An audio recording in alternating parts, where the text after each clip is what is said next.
Queridas amigas, queridos amigos, que o Senhor seja conosco, nos abençoe, nos envolva na sua paz, nas suas bênçãos, na sua proteção. Gostaria de agradecer aos amigos do GELAC por essa honra imerecida de mais uma vez estarmos aqui, porque o nosso é um prazer incomensurável estar falando da doutrina espírita numa casa que nos acolhe com tanto carinho, que nos honra com a sua afabilidade, a sua solicitude, e para mim uma grata satisfação estar aqui. Eu agradeço, portanto, a vocês todos. Não vou citar nome porque eu posso cometer o pecado de esquecer alguém, mas fico muito honrado de estar aqui mais uma vez. Allan Kardec, o codificador do Espiritismo, quando examinando as questões magnas que permeavam os princípios fundamentais da doutrina espírita, após investigar as grandes questões do universo, das causas primárias do universo, como ele denominou, na primeira parte da obra mencionada, o Livro dos Espíritos, desdobra-se para a segunda parte deste mesmo livro, cujo título era O Mundo Espiritual ou O Mundo Espírita, no qual ele procura examinar basicamente as relações que envolvem os detalhes desse relacionamento, das duas faces de uma mesma realidade, a face do mundo chamado dos encarnados e a realidade do chamado mundo invisível ou mundo dos mortos, entre aspas. De um lado, as expressões de vida na matéria condensada e, de outro lado, as expressões dessa mesma vida na chamada matéria dissociada ou a energia, conforme Einstein. Allan Kardec se dedica a examinar nessa segunda parte as relações que permeiam essa interação ou esse intercâmbio entre o chamado mundo material e o mundo espiritual. E em um determinado trecho, um determinado capítulo dessa segunda parte, que é o mais extenso de toda a obra, o Livro dos Espíritos, das 1019 perguntas, a grande maioria das questões e respostas estão na segunda parte, que daria origem mais tarde à obra O Livro dos Médiuns, que é o chamado Guia Prático do Espiritismo Experimental, quando Kardec desdobra determinadas lições dessa parte na chamada metodologia prática dos evocadores, palavra que ele utilizou na época para designar aqueles que têm interesse de intercambiar com o mundo espiritual de uma maneira segura, saudável, de uma maneira que possa isentá-lo dos perigos e das armadilhas que envolve as experimentações mediúnicas espirituais, mas em determinado capítulo especial, chamado Influência dos Espíritos nos Acontecimentos da Vida, Allan Kardec desdobra em uma série de questões a preocupação que ele tinha de tentar pontuar as relações dos espíritos na vida humana, na vida material, mas, sobretudo, procurava tentar esmiuçar e entender em que nível se dá essas interações, essas relações, particularmente ali do mundo invisível para o chamado mundo concreto, mundo objetivo, mundo sensorial, porque é óbvio que a esfera dos encarnados também aciona e interfere no mundo espiritual, tanto quanto o mundo espiritual influencia o mundo material. Mas como diz a chamada tradição evangélica, a expressão popular do passado, o espírito sopra onde quer. Há uma liberdade muito maior, via de regra, na vida espiritual fora da matéria densa, que faz com que os espíritos se movimentem de uma forma muito diferente e uma autonomia muito maior do que aqueles que estão mergulhados, escravizados à imposição da aparelhagem biológica, escravos dos limites que o corpo impõe, e é natural que Allan Kardec dedicasse um capítulo para tentar entender em que nível se dá, que intensidade se dá essa relação, esse relacionamento dos encarnados, dos desencarnados para com os encarnados. E em um tópico desse capítulo, Allan Kardec se dedica a resgatar uma velha tradição do passado, conhecida na Bíblia e em outros livros sagrados, que é a tradição dos anjos guardiões, que ele prefere chamar, embora também chame anjos guardiões, ele prefere chamar espíritos protetores, que ele desdobra em uma série de questões para tentar entender em que nível há essa tradição Em que medida há verdade, veracidade nessa tradição que remete à Bíblia e aos antigos livros sagrados do Oriente, que falam nesses guias desencarnados invisíveis, desde a mitologia grega, que ergueram os deuses com D minúsculo, até a romana, e mais tarde os grandes ícones das religiões, que eram apresentados como seres, ora humanos ou humanoides, ora invisíveis, deificados, que eram seres que confabulavam com as criaturas humanas nos oráculos, entre os pitons e pitonisas. E a partir desse momento, Allan Kardec vai se interessar por essa vinculação, recebendo dos espíritos a informação que a tradição é verdadeira, que há determinados seres que se afeiçoam a determinadas criaturas humanas. E ele consegue, através da linguagem que os espíritos lhe fornecem, estabelecer diferença entre aqueles espíritos que são chamados espíritos simpáticos, espíritos familiares e espíritos protetores. O mundo espiritual lhe diz que os espíritos simpáticos são aqueles que se ligam aos homens pelas suas tendências, suas preferências, seus gostos, que são atraídos às criaturas humanas com as quais se afinizam. E as criaturas humanas também atraem espíritos com as quais se afiniza pela sua preferência. O apóstolo Paulo dizia celebremente na sua frase: há uma nuvem de testemunhas que nos acompanham.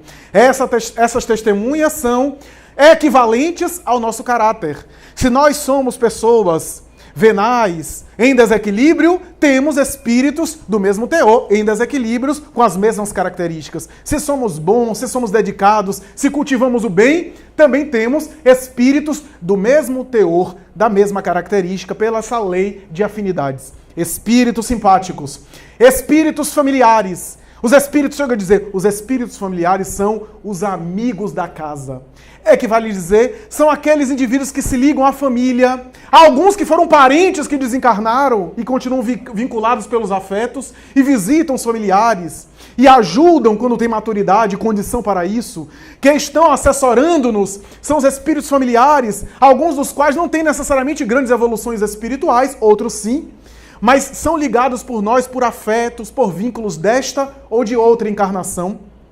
Lembro-me do livro de Clóvis Tavares, Amor e Sabedoria de Emmanuel, quando Emmanuel apareceu pela primeira vez a Chico Xavier em 1931 e diz a ele: repousa que estás muito cansado. Repousa porque por agora não compreenderás o que acontece contigo nesse momento. Mas quero dizer-te que tenho te acompanhado durante muitos anos. Aliás, digo-vos que o nosso vínculo de mim para contigo se perde na noite infinita dos séculos. E tenho acompanhado você durante milênios, quase que sempre juntos, em alguns momentos volvendo ao corpo estando contigo, e em outros momentos estando na esfera espiritual e lhe assessorando, lhe acompanhando, e nós temos nos acompanhado juntos durante esses milênios. Essas colocações nos revelam uma característica especial, e aí Allan Kardec vai se interessar por entender espíritos protetores por famílias. E os espíritos dizem que os protetores são sempre de ordem superior, de uma natureza especial. Até que, no item 519, Allan Kardec pergunta se as aglomerações dos indivíduos também têm os seus espíritos protetores. E as entidades espirituais respondem, sem sombra de dúvida, porque da mesma forma que os indivíduos são identidades que merecem atenção, as coletividades formam uma espécie de individualidade coletiva que merecem também assessoria espiritual. Por essa razão, dizem os espíritos, as nações, as cidades, os conglomerados humanos também têm os seus espíritos protetores. E na 520 Kardec vai perguntar, e na 521 também, se os protetores do coletivo são mais evoluídos do que aqueles que são dos indivíduos. E os espíritos respondem de maneira enigmática: tudo obedece à relatividade da evolução e às necessidades dos grupamentos humanos, tanto quanto os indivíduos. É natural. Tudo obedece a uma relatividade. Via de regra, um espírito que assume a tarefa de guiar uma coletividade tem um raio de ação e condições maiores do que aquele que conduz um indivíduo. Mas de que indivíduo estamos falando? Porque Francisco de Assis era assessorado pelo próprio Cristo, diretamente. De que indivíduo estamos falando? Então tudo obedece a uma relatividade. Disseram os espíritos, diz o mundo espiritual. O que significa dizer que as nações da terra também têm seus protetores, os seus guias espirituais. E a tradição ao longo dos tempos atribuiu às entidades espirituais algumas designações relacionadas com algumas nações. Em Prolegômenos, ainda em O Livro dos Espíritos, uma das entidades espirituais assina naquele texto famoso, que foi assinado a várias mãos, entre elas Benjamin Franklin, que seria, segundo a tradição do mundo espiritual, aliás, historicamente é um dos pais da América do Norte, dos Estados Unidos, e seria o próprio guia espiritual do Norte da América. Nós temos ainda nessa tradição São Luís, aquele mesmo espírito, o antigo rei de França, que mais tarde assessorou Allan Kardec na Sociedade Parisiense de Estudos Espíritas, coordenando a mediúnica do primeiro centro espírita da Terra. São Luís, que segundo a tradição seria o guia espiritual da França, assessorado diretamente por Joana d'Arc, uma das patronas também, influenciadoras do pensamento francês. São Luís, que estaria ali voltado para a França, teria determinadas tarefas e designações. Emmanuel, em uma mensagem muito rápida, em A Caminho da Luz, vai dizer que depois da sua morte, o espírito de Gandhi continua trabalhando em altas esferas junto à coletividade da Índia, tentando eliminar de uma vez por todas a hedionda organização social de castas, em que os párias são condenados a sofrer por uma visão reencarnacionista distorcida e equivocada, dando-nos a entender que se ele não é o guia, é um dos protetores espirituais da Índia multimilenar. E se nós formos examinar, veremos outras tradições. Segundo a própria obra que estamos estudando, Brasil, Coração do Mundo, Pátria do Evangelho, Hillel, que seria um dos patronos da cultura hebraica, judaica, aliás, um dos homens mais importantes da história do hebraísmo, segundo a tradição, seria o maior cérebro da história rabínica de Israel, que formou a escola mais importante, Hillel, que era avô de Gamaliel, que por sua vez era instrutor do futuro Paulo de Tarso, na época ainda Saulo de Tarso. Hillel reencarnaria mais tarde como Henrique de Sagres, um grande navegador, e seria o guia espiritual de Portugal, da nação de Portugal. E assim, se nós examinarmos, veremos sempre espíritos notáveis também identificados e guiando determinadas nações.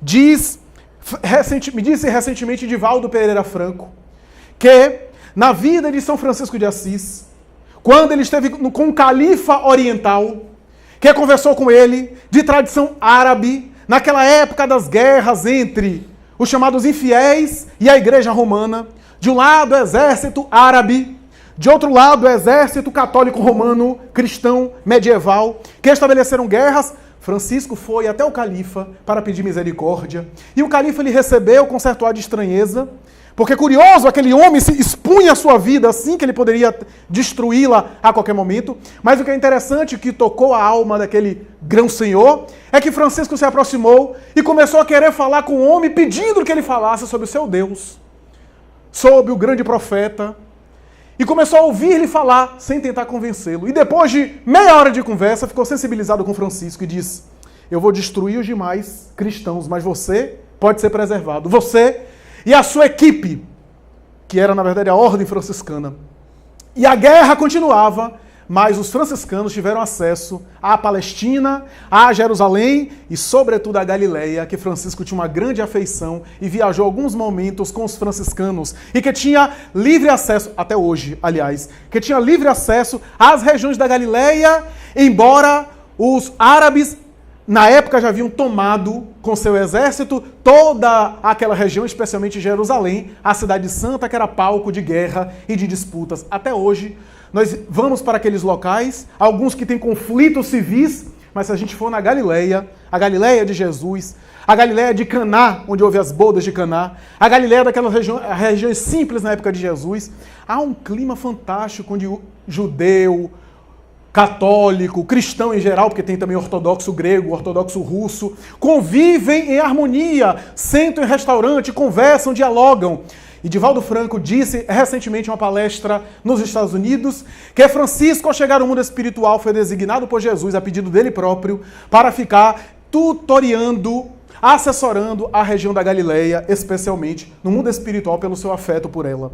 Naturalmente que isso vai além das nossas condições. O que nós podemos, no entanto, concluir é que pelas afinidades essas entre os espíritos, diz Allan Kardec, ainda em A Obra, o Livro dos Espíritos, a afinidade dos espíritos, diz ele, faz com que os espíritos se aproximem no espaço, ele usa essa expressão, e na erraticidade formam conglomerados que mais tarde se corporificam na Terra, dando lugar a padrões comportamentais, a determinados aspectos de comportamento, a determinadas expressões que poderíamos dizer, eu estou dizendo, Kardec não usou essa expressão, padrões culturais.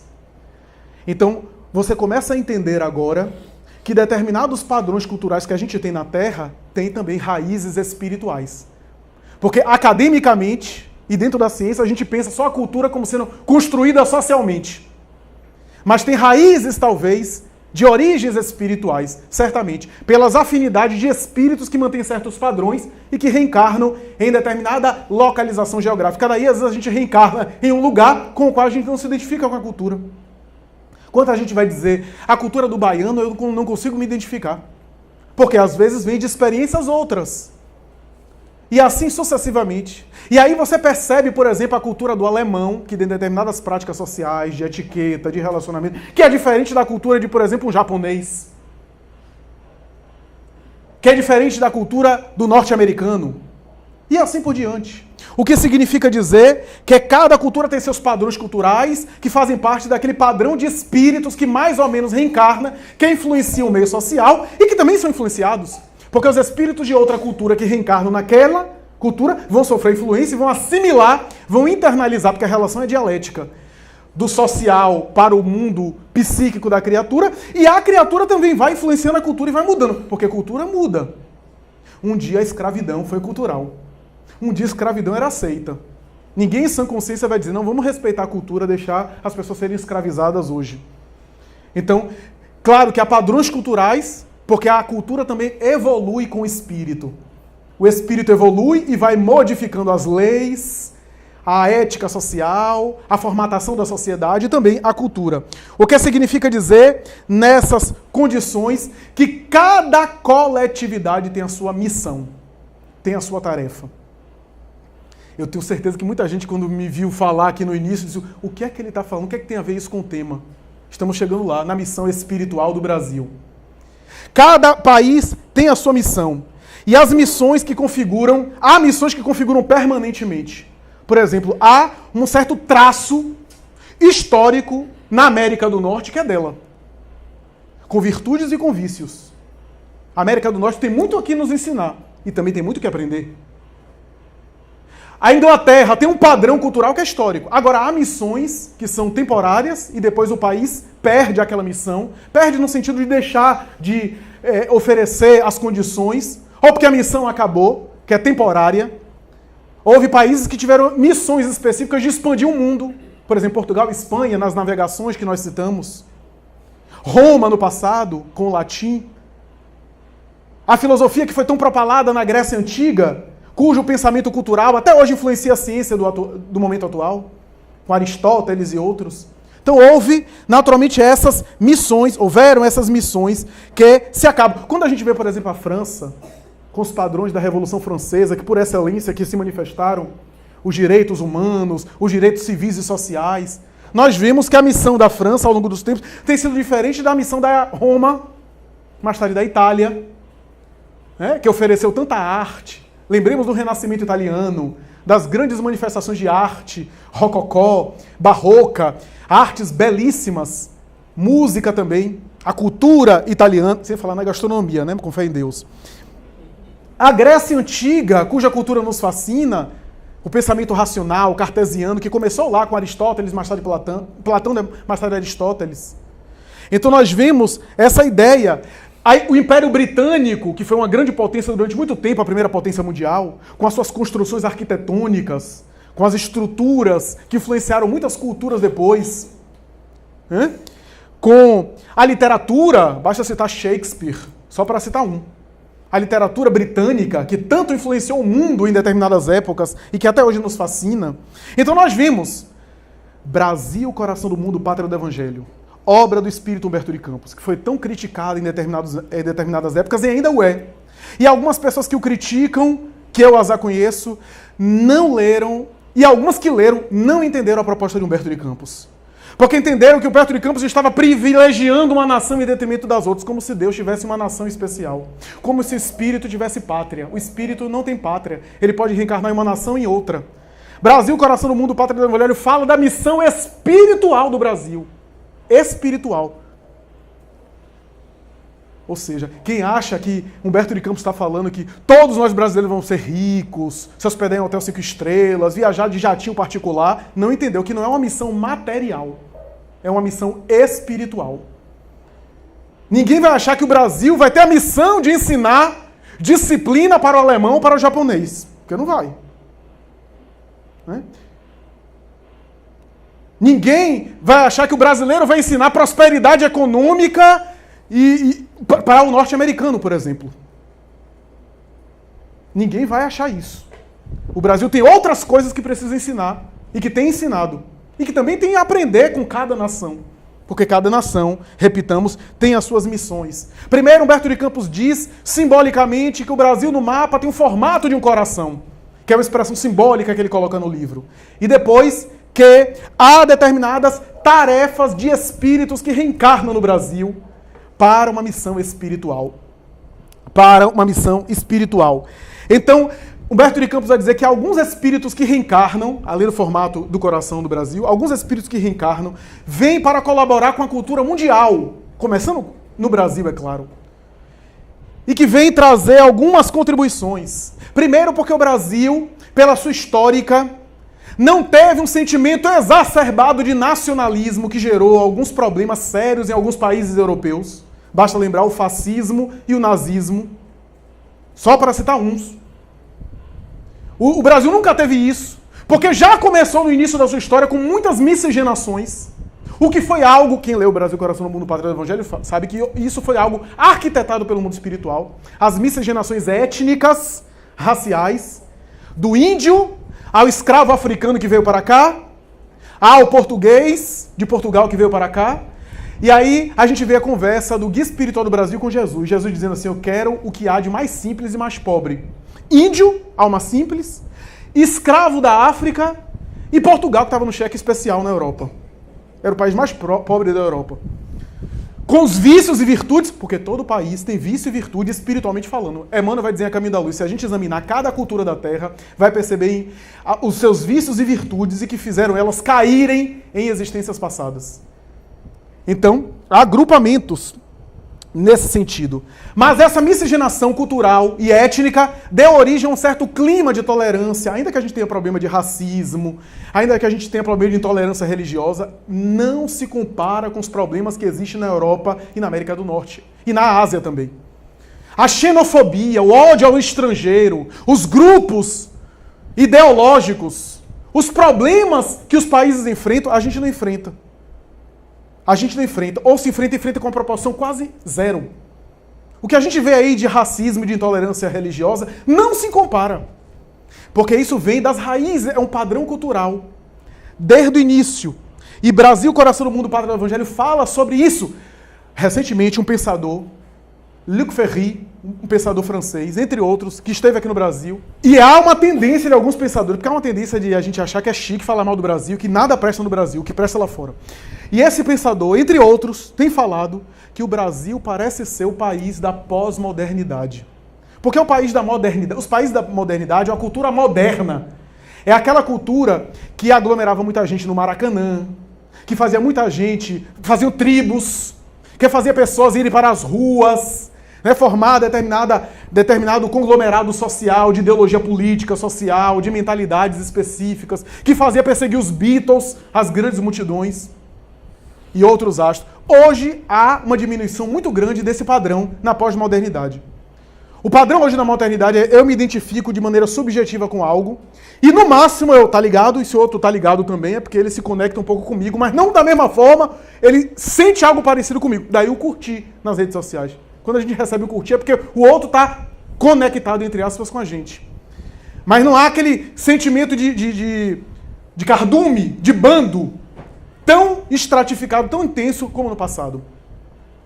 E Luc Ferry vai dizer, se a gente examinar relações, a forma de se relacionar, porque o Brasil tem muita coisa difícil, muita coisa problemática, qualidade de serviços, eficiência, isso não é pra gente. Ainda não é pra gente. Né? A qualidade de serviços, os atendimentos, não é pra gente. A eficiência, a gente tem que aprender com outras culturas. Mas a forma de se relacionar, a forma de acolher, a forma de lidar com o outro, Luc Ferry vai dizer, é da pós-modernidade. O Brasil, em termos de relacionamentos interpessoais, é o país do futuro. Haroldo Dutra Dias, recentemente numa palestra, disse que viu um artigo do New York Times dizendo que havia fotos de várias pessoas, e aí a pessoa batia a foto e dizia assim, não, esse daí é japonês, é asiático, era paulista. Aí batia, esse daqui parece um índio, goiano. Esse daqui parece... Aí cada um era de um estado do Brasil. Aí o artigo terminava dizendo assim, no futuro, todos nós um dia seremos brasileiros. É essa a ideia que Humberto de Campos está trazendo. Em Brasil, Coração do Mundo, Pátria do Evangelho. Não a missão material. Aliás, Chico foi perguntado isso em Chico de Francisco, de Adelino da Silveira. Chico, como é que o Brasil é a pátria do Evangelho com tanta corrupção e tanta dificuldade? E Chico respondeu, meu filho, o fundador do Evangelho morreu na cruz, você queria o quê? Ora, a resposta de Chico é profunda. É que vale dizer que a missão do Brasil não é de grande prosperidade econômica. A missão do Brasil tem a ver com evangelização.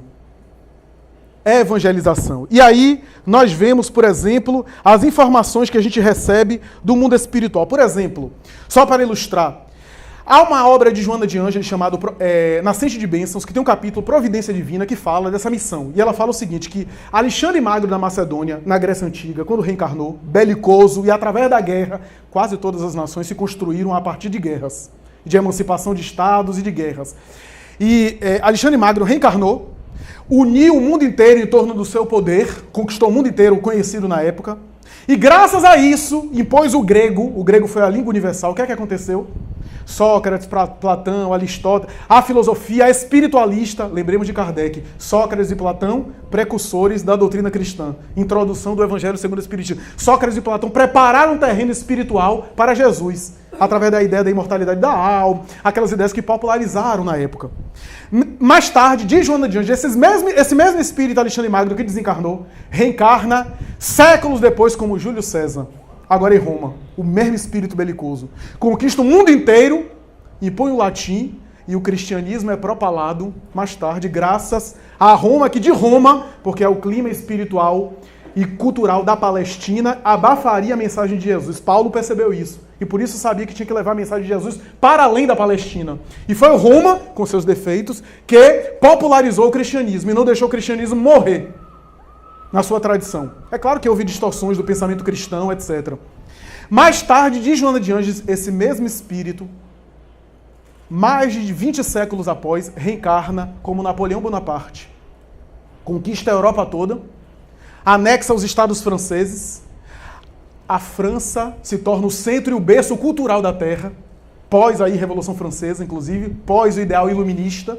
E nós vemos Napoleão Bonaparte como grande imperador, fracassou em parte na sua missão espiritual, mas conseguiu colocar a França como centro cultural, o idioma francês como a língua internacional da diplomacia, o que hoje o inglês é, na época era francês. Eu não era reencarnado na época, mas algumas pessoas vão lembrar que estudaram francês na escola como segunda língua. Eu estava desencarnando da outra ainda, mas eu sei que o francês era o segundo idioma, o francês era o idioma internacional. Para quê? Para Allan Kardec reencarnar, e a cultura francesa era mais propícia para a difusão e a implantação do espiritismo, que Humberto de Campos, em Brasil, Coração do Mundo, Pátria do Evangelho, vai dizer que era a semente e as raízes da árvore, a árvore do Evangelho. Mas a árvore não podia ficar naquele clima. Era necessário plantar e crescer, mas era necessário transplantar a árvore, porque o espiritismo tem a proposta de ressuscitar o pensamento de Jesus em espírito e verdade. Ressuscitar o Evangelho. Notem, Evangelho é uma coisa, cristianismo é outra. Porque o Evangelho é aquilo que Jesus e os discípulos viveram. Cristianismo é a prática dos ensinamentos do Evangelho pelos cristãos. O problema é que ao longo do tempo o cristianismo foi se afastando do Evangelho. Daí o Espiritismo procura resgatar o Evangelho, ou se quisermos, resgatar o cristianismo primitivo, ou seja, aquele que Jesus viveu com seus discípulos E ele mesmo viveu e ensinou. Então, a proposta é essa. O clima cultural da França, de materialismo, o clima cultural da França favorecia a proliferação das ideias espíritas, pelo espírito cartesiano. Mas o materialismo, o ceticismo, e é interessante porque Ismael, o guia espiritual do Brasil, se reúne com Jesus para esse transladar dessa cultura espiritual para o Brasil antes das duas grandes guerras mundiais, onde a França foi destruída, foi dizimada, foi palco, inclusive. Parecia antecipar esses elementos e esses tempos. A verdade é que Brasil, coração do mundo, pátria do Evangelho, fala sobre tudo isso. Fala sobre Ismael, o guia espiritual do Brasil. Que segundo o próprio Humberto de Campos, em outra mensagem, em outra obra, Novas Mensagens, por Chico Xavier, Ismael é o filho de Abraão. Que espírito! Quer dizer, milênios antes do Cristo, e parece ter sido a última encarnação dele. Filho de Abraão com Agar, a escrava egípcia, a tradição, né? Que antes de ter Isaac com a sua esposa Sara, a tradição dizia que ele não podia ter, quem leu a Bíblia sabe, ele se deita com a escrava Agar, a poligamia era algo socialmente aceito e proliferado, poligamia masculina principalmente, era uma sociedade patriarcal, e depois que ele tem Ismael, que era inclusive dos dois irmãos, o irmão justo, o irmão bom, embora não apareça, porque há o sacrifício de Isaac mais tarde, né, que Deus poupa, né, Abraão vai sacrificar ali, aí bota o cordeiro no lugar para matar o cordeiro, que mais tarde esse cordeiro seria Jesus, futuramente, né, simbolicamente. E aí, mais tarde ele tem Isaac, né? Abraão tem Isaac, que o nome é risada, né? Porque segundo a tradição, o anjo apareceu e disse, mas minha esposa já está com idade avançada, não pode ter filho, começou a dar risada do anjo. O anjo, então seu filho vai ser risada. Isaac, ou Itzak, em hebraico, é risada. Então, nós temos essas colocações. A verdade é que quando nós lemos, por exemplo, algumas coisas e alguns contextos, algumas obras mediúnicas paralelas a Humberto de Campos, veremos, por exemplo, um diálogo de Ismael com o guia espiritual da França, São Luís. São Luís vai dialogar com Ismael, vai dizer que o clima cultural não era propício para que o espiritismo pudesse florescer, porque a cultura que nós falamos, houve uma perseguição, espíritas presos, depois da morte de Allan Kardec. Era necessário transladar, o clima cultural não favorecia. O que é que aconteceu? Eles conversaram. Quer dizer, é conversa de guia espiritual de Brasil com guia espiritual de França. Né? Quase igual a Copa do Mundo. Então, os dois dialogando. Sabe qual foi o acordo? São Luís vai dizer, eu aceito que você leve a árvore do Evangelho renascendo para o Brasil, com uma condição. Depois da Revolução Francesa, porque a Revolução Francesa teve aqueles ideais maravilhosos, mas caiu no terror, né, no fanatismo, nas paixões políticas, e a guilhotina matava 1000 pessoas por dia. Inclusive o criador dela, José Guillotin, que mais tarde, na guilhotina, foi também trucidado. O terror de Robespierre e outros, né? Então nós vemos que esses espíritos, segundo Vitor Hugo, através de Divaldo Franco, ficaram enxameando a psicosfera da França. Revoltados, amargurados, indignados, porque os ideais não foram concretizados como eles gostariam, filósofos, pensadores e alguns espíritos muito problemáticos ficaram ali, pressionando a psicosfera da França. Aí São Luís vai dizer assim, eu aceito que a árvore seja transladada, que o clima cultural do Brasil pode favorecer a proliferação do espiritismo, alguns espíritos de escola ligados ao Evangelho vão reencarnar lá para dar prosseguimento à divulgação da terceira revelação do espiritismo, mas com uma condição, que você pegue esses espíritos aqui da psicosfera da França e mande para lá também, para que eles possam serem tratados como enfermos. Segundo Vitor Hugo, foram cerca de 2 milhões de espíritos franceses que reencarnaram aqui. Tem muita gente da França, porque a gente adora Paris, né? Porque a gente tem um fascínio por Paris, muita gente, né? E por isso nós temos uma cultura. Por que o brasileiro não ama a própria nação? Porque a grande maioria não é brasileiro. É espírito de outros países. Em Loucura e Obsessão, Filomeno de Miranda traz uma informação interessante. Os escravos que vieram para cá, africanos, eram antigos europeus que escravizaram, ao desencarnarem perceberam o erro e optaram pela experiência dolorosa de viver na pele de um negro africano, reencarnando na África, foram trazidos para aqui do Brasil, mas traziam no inconsciente as crenças europeias, a crença católica, e fundaram a Umbanda, que é um fenômeno sociológico eminentemente brasileiro, que é a sincronia dos deuses das manifestações africanistas com os santos e os ícones da Igreja Católica Romana. nas manifestações afro maravilhosas e admiráveis. Tudo isso explicado à luz da reencarnação. Então nós vemos essas ideias sendo colocadas. E por isso a gente vê, por exemplo, o brasileiro não ama a nação, gosta do estrangeiro. Quando prosperam aqui, bota o dinheiro lá fora. Né? Tem até os paraísos fiscais, né? Que às vezes estão devolvendo o que roubaram de lá. Aí vão botar. O problema é que estão se comprometendo. Vocês vão ver daqui a pouco, daqui a algumas gerações lá adiante, gente diz, coitado, não vive a própria vida, só vive acumulando recurso, investindo no Brasil, o recurso voltando, né? Que é esses que estão se corrompendo aí e que estão aí nas notícias, né? Porque ao agredirem a lei de Deus, vocês vão ver mais tarde. Aí quando a gente examina do ponto de vista da lei de Deus, é aquele que viveu usurpando, desfrutando e agora não tem vida própria só para colaborar para o coletivo. Investir em causas sociais. Então tudo isso, Humberto de Campos vem trazer, traz nuances maravilhosas. Fala da bandeira que Ismael coloca, foi Ismael que fez. A bandeira do Brasil espiritual, não é ordem e progresso não. É Deus, Cristo e caridade. É a bandeira espiritual do Brasil. Deus, Cristo e caridade, o lema. E que mais tarde influenciaria, inclusive, a fundação da Federação Espírita Brasileira, as brigas entre os espíritas que Ismael assessorou através do médium Frederico Júnior, aqui do Brasil, que se manifestou algumas vezes. Mais tarde, ele próprio chama um emissário do Cristo, um cristão primitivo, para que ele pudesse reencarnar. E aí começam as grandes reencarnações daqueles pioneiros do espiritismo do Brasil. Bezerra de Menezes reencarna. Eurípides Barçanufo. Todos emissários de Ismael em nome do Cristo. Que reencarnam, que começam aquele movimento que lembra os apóstolos de Jesus. Qual foi o início do movimento espírita aqui no Brasil? Cura de gente. Mediunidade de cura que explodia aqui e acolá. Não é isso que aconteceu com os apóstolos de Jesus? Inicialmente a cura, que era uma espécie de propaganda do evangelho, de sensibilização, para a pessoa fazer a cura da alma, que é mais importante, para a pessoa se evangelizar, que é mais importante. O que é que acontecia no início do Brasil? Final do século XIX e começo do século XX. A gente via os médiuns curando, até por conta da pobreza, da miséria, da falta de acesso a serviços de medicina. Então os médiuns curando, produzindo fenômenos. Era o momento do Pentecostes, né, para associar a tradição dos apóstolos, chamando a atenção. Mais tarde os estudos, a filosofia, o entendimento, o desdobramento dessas questões. Né? E a gente vê aí os grandes missionários da primeira hora, o martírio deles. Da mesma forma que os apóstolos da primeira hora do cristianismo foram muito martirizados, vivenciaram grandes problemas, sofreram sacrifício para que hoje podemos falar de cristianismo tranquilamente, sem sermos levados a Roma, sem sermos levados ao circo máximo, ao Coliseu, aos leões. Da mesma forma, hoje, se estamos aqui nessa casa, falando de espiritismo tranquilamente, devemos muito aos primeiros apóstolos. Só para se ter uma ideia, em 1890, olha que já estava no final da encarnação de Bezerra de Menezes. Bezerra de Menezes desencarnou em 1900. Em 1890, o Código Penal do Brasil, no seu artigo 157, estabelecia: prática do espiritismo é crime.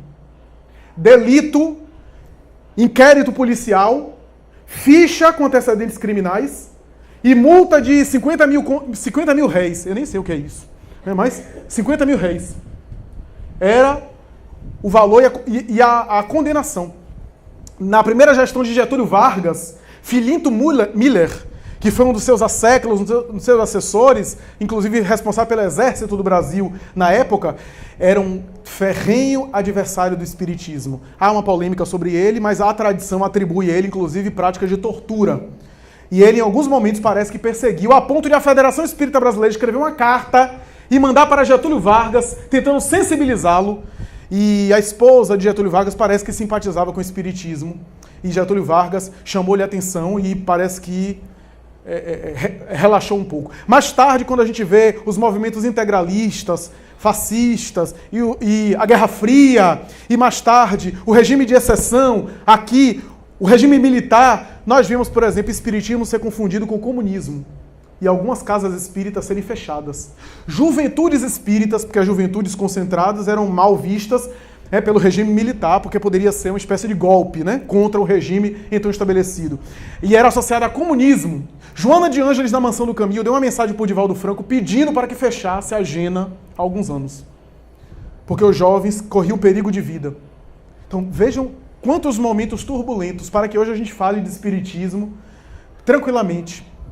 quantas problemáticas, quantas perseguições religiosas, quanta coisa foi inventada pela religião convencional, alguns religiosos fanáticos, né, da tradição religiosa, que perseguia, que apedrejaram, chamaram a população para apedrejar casas espíritas, fazer mutirão contra, perseguir pessoas veneráveis. Aqui em Salvador, por exemplo, José Pititinga, José Florentino de Sena, o nome dele. Pititinga foi dado por um padre católico, que diz, ele não vai fazer nada, ele é um Pititinga. E ele gostou tanto que colocou em cartório o nome Pititinga.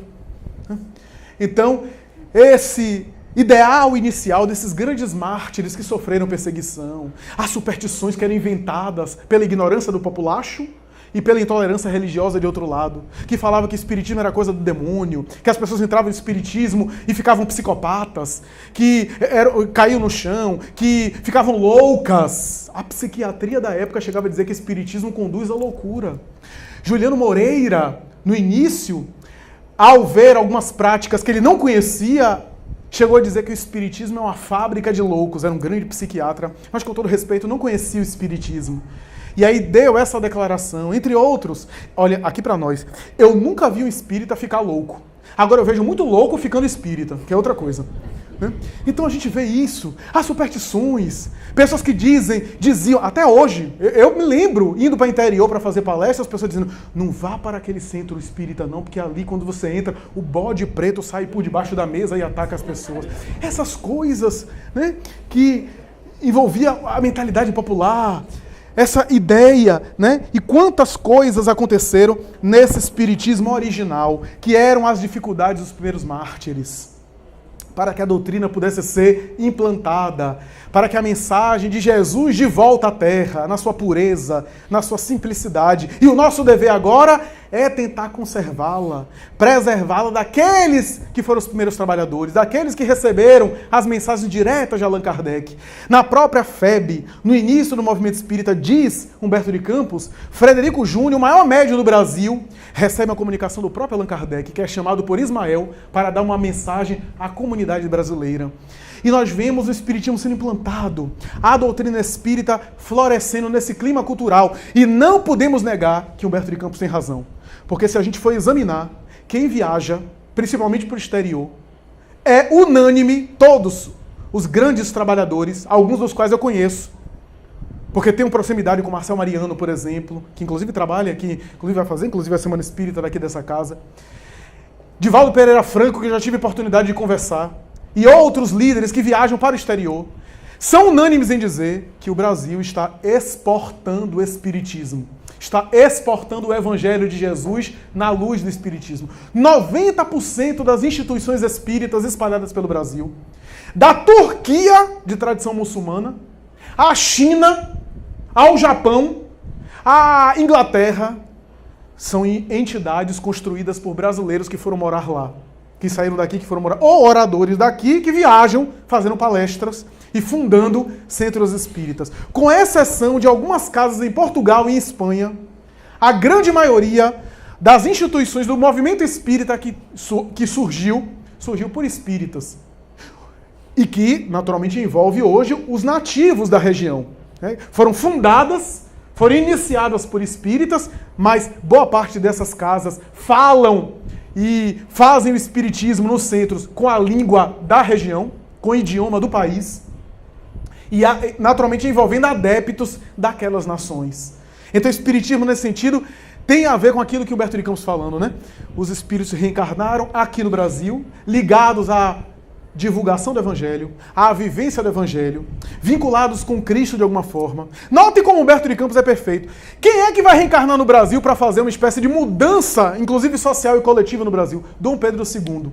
Dom Pedro II, segundo Humberto de Campos, é Longinos, o soldado romano que perfurou, né, com a espada o Cristo na cruz.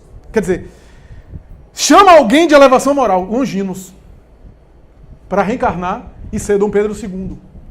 E mudar o cenário do país na sua época. Embora houve uma época que a história foi muito cruel com Dom Pedro II, existem pesquisadores, eu conheço um amigo nosso que é pós-doutorado em História, e que tem dito que a história tem revisado Dom Pedro II.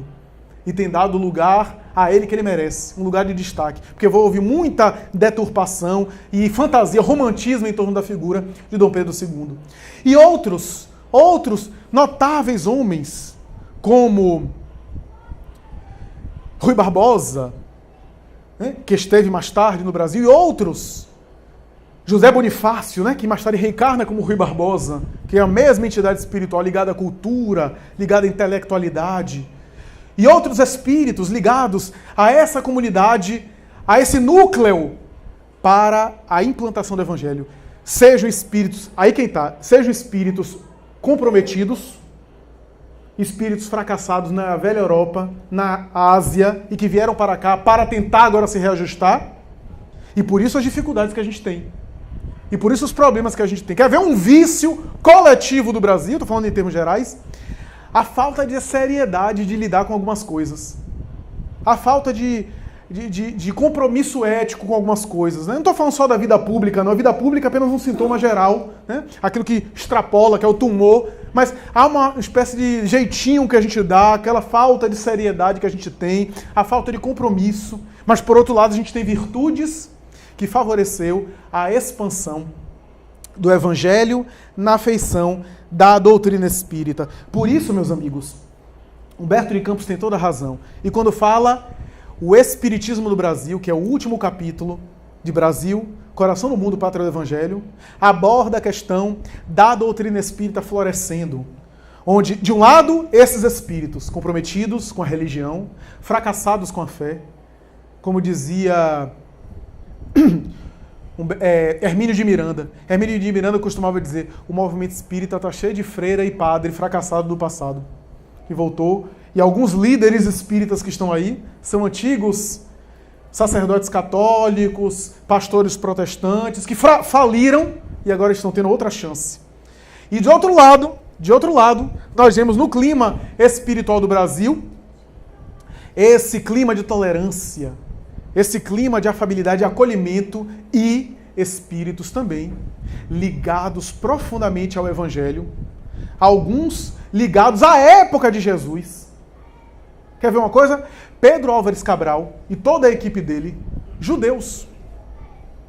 Aí a gente vê Iléu, judeu. Ismael, guia espiritual do Brasil, judeu. Então, perceba, a árvore do Evangelho transplantada. Então, é óbvio que a missão espiritual do Brasil não é necessariamente essa missão material que a gente acha, que a gente... E quando a gente lê, e alguns espíritas vão dizer: ah, mas Humberto de Campos está fazendo romance, está fazendo romantismo. Não. Está falando de realidades espirituais, o que não quer dizer que a gente não vai ter problemas. Temos problemas e enfrentaremos ainda muitos problemas.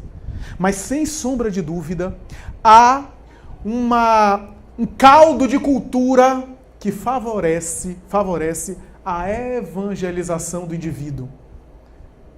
E como diz Jesus, os sãos não precisam de médico.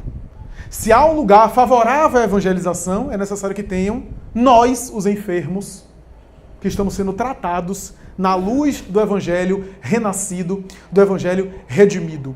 Portanto, o Brasil, Coração do Mundo, Pátria do Evangelho, é uma obra, via de regra, ainda não totalmente penetrada, ainda não totalmente compreendida, ainda não totalmente entendida. Há lances maravilhosos na obra. O martírio de Tiradentes, no momento final, no esquartejamento, o próprio Ismael, com a sua corte de seres angélicos, começa a dizer nos seus ouvidos: nós estamos contigo, serás lembrado futuramente. Resgata o débito do passado. E ele tem uma visão psíquica e se vê na Espanha, na famosa e cruel Inquisição espanhola, como um inquisidor da Santa Inquisição, proferindo sentenças e levando muita gente, como Carrasco, à execução pública. E naquele momento estava resgatando os débitos para sempre, para se libertar da psicosfera da terra. Então nós vimos Brasil, Coração do Mundo, Pátria do Evangelho, com essa riqueza, falando sobretudo da necessidade de nós nos amarmos. O livro, no capítulo Espiritismo no Brasil, também é um alerta para nós, os espíritas atuais, os herdeiros de todo esse legado. É um verdadeiro convite de nós conseguirmos nos irmanar realmente, como é que a gente vai conseguir tolerar, resignar, aceitar e compreender as agressões do irmão que não se afiniza com o nosso ideal, se a gente não consegue nem conviver com os nossos? Se a gente não consegue nem amar os nossos, somente porque pensam diferente de nós, nessa ou naquela parte. Nós vemos grupos espíritas, eu estava conversando isso com o nosso amigo aqui, Elber, nós vemos grupos espíritas que começam num entusiasmo maravilhoso.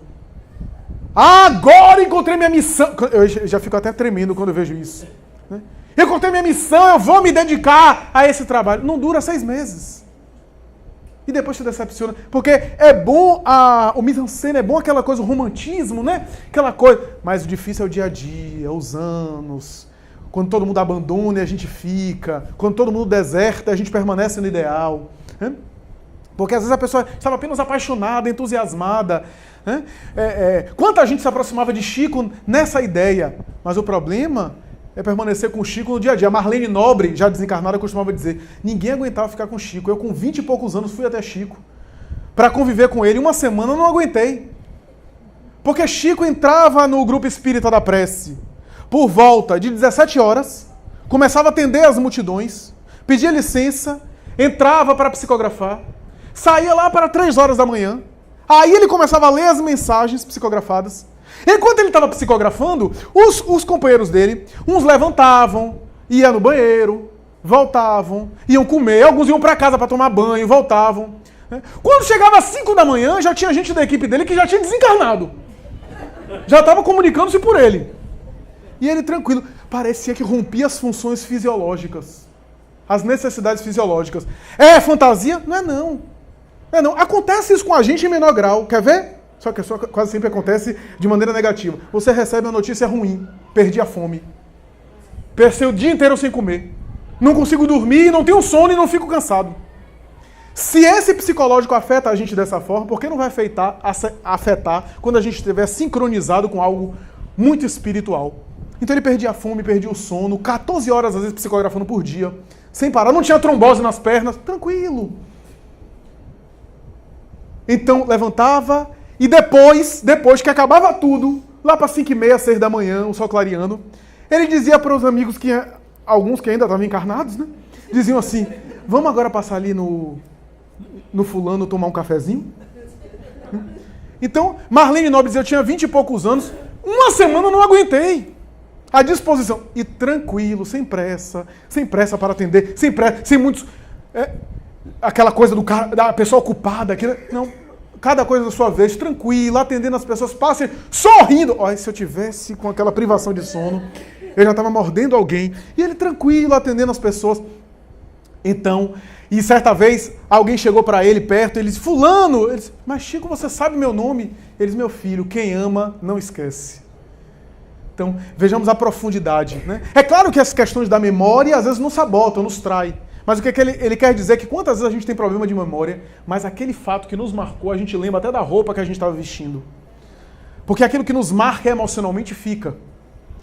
E é por essa razão que o Evangelho é um convite. O Evangelho, o Espiritismo, o Evangelho sim, e o Espiritismo também, ressuscita o pensamento de Jesus, é sobretudo um convite à nossa iluminação. Para além das teorias sociais, da filosofia, das teses científicas, é um convite para a nossa iluminação interior. Emmanuel tem uma frase que diz, o amor começa quando o dever termina. Olha que eu fiquei uns meses meditando nessa frase. Quer dizer, quando você fizer tudo e o dever acabar, aí que o amor começa. Eu disse, então eu estou mal na coisa, porque eu achava que eu estava fazendo alguma coisa. Quer dizer, o amor começa quando o dever termina. Quer dizer, é aquilo de dar um pouco mais. É aquilo de se doar um pouco mais. De oferecer um pouco mais. Porque essa autodoação é que faz o indivíduo crescer emocionalmente. E o lema da caridade não é apenas uma ação exterior. É a construção do reino divino no coração dos homens. Muito obrigado.